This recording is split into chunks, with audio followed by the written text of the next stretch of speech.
દુનિયાનું સૌથી ખતરનાક પ્રાણી કયું છે? આપ કહેશો સિંહ, શાર્ક કે પછી સાપ. જો તમે પણ આમ જ વિચારતા હોવ તો આ ત્રણમાંથી એક પણ નહીં.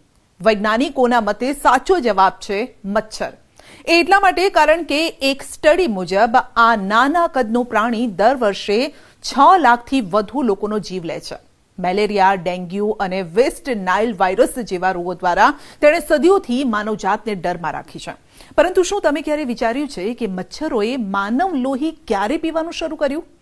એક નવા આંતરરાષ્ટ્રીય અભ્યાસમાં એક ચોંકાવનારી શોધ થઈ છે અને સંશોધન મુજબ મચ્છરો અને મનુષ્યો વચ્ચેનો આ લોહિયાળ સંબંધ નવો નથી, પરંતુ લગભગ 18 લાખ વર્ષ જૂનો છે.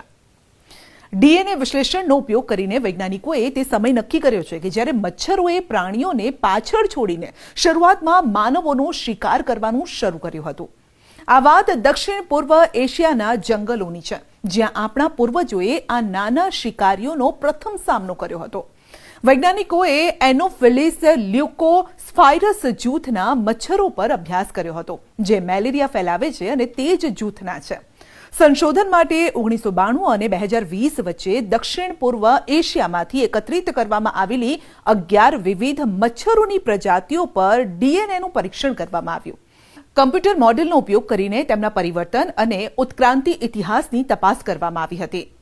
વિશ્લેષણમાં જાણવા મળ્યું છે કે મચ્છરોએ 29 લાખથી 16 લાખ વર્ષો પહેલા માનવ લોહી પીવાની ક્ષમતા વિકસાવી હતી. આ તે સમય હતો જ્યારે આદિ માનવ એટલે કે હોમો ઇરેક્ટસ સૌપ્રથમ દક્ષિણ પૂર્વ એશિયાના સુન્ડાલેન્ડ પ્રદેશમાં આવ્યા હતા. સુન્ડાલેન્ડ એટલે કે આજનું બોર્નિયો, જાવા અને સુમાત્રા ટાપુઓનો એક ભાગ છે. આ પરિવર્તન પહેલા મચ્છરો આ વિસ્તારમાં રહેતા અને અન્ય પ્રાણીઓ અને વાનરોનું લોહી પીને ખુશ થતા. પરંતુ જેમ જેમ હોમો ઇરેક્ટસ વસ્તી વધતી ગઈ તેમ તેમ મચ્છરોમાં આનુવંશિક પરિવર્તન આવ્યું અને તેમણે એવા રિસેપ્ટર્સ વિકસાવ્યા જે માનવ શરીરની ગંધને શોધી કાઢે. હવે એ સમજવું અગત્યનું છે કે મચ્છરોનો આ વિકાસ અચાનક થયો નથી. માનવીઓની ચામડી પાતળી હોય છે, તેઓ જૂથોમાં રહે છે, જેના કારણે મચ્છરો માટે લોહી પીવાનું સરળ બને છે. ધીમે ધીમે મચ્છરોએ માનવ પરસેવો અને કાર્બન ડાયોક્સાઇડ શોધવાની ક્ષમતા પણ પ્રાપ્ત કરી અને જેનાથી તેઓ સંપૂર્ણ શિકારી બની ગયા. અને તેથી મચ્છર ઉત્ક્રાંતિ સમય રેખા સાબિત કરે છે કે 18 લાખ વર્ષો પહેલા આ પ્રદેશમાં નોંધપાત્ર માનવ વસ્તી અસ્તિત્વમાં હતી. જો મનુષ્યો અસ્તિત્વમાં ન હોત તો મચ્છરો ક્યારેય એવા જીન ડેવલપ ન કરતા જે તેમને માનવ રક્ત તરફ આકર્ષિત કરે. અગાઉના સિદ્ધાંતો સૂચવે છે કે મચ્છરોએ 61,000 થી 5 લાખ વર્ષ પહેલા માણસોને કરડવાનું શરૂ કર્યું હતું, પરંતુ આ નવી શોધ તે ઇતિહાસને લાખો વર્ષ પાછળ ધકેલી દે છે. આજે વિશ્વભરમાં મચ્છરોની આશરે લગભગ 3,500 પ્રજાતિઓ અસ્તિત્વમાં છે, પરંતુ તેમાંથી ફક્ત થોડીક જ પ્રજાતિઓ માનવો માટે ખરેખર ઘાતક છે.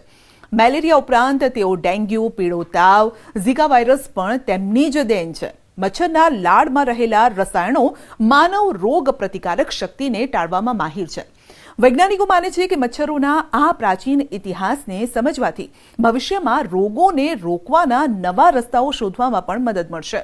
હાલ પૂરતું એ સ્પષ્ટ છે કે 18 લાખ વર્ષ જૂનો લોહીનો ખેલ જ્યાં સુધી માનવી પૃથ્વી પર જીવશે ત્યાં સુધી ચાલુ રહેશે.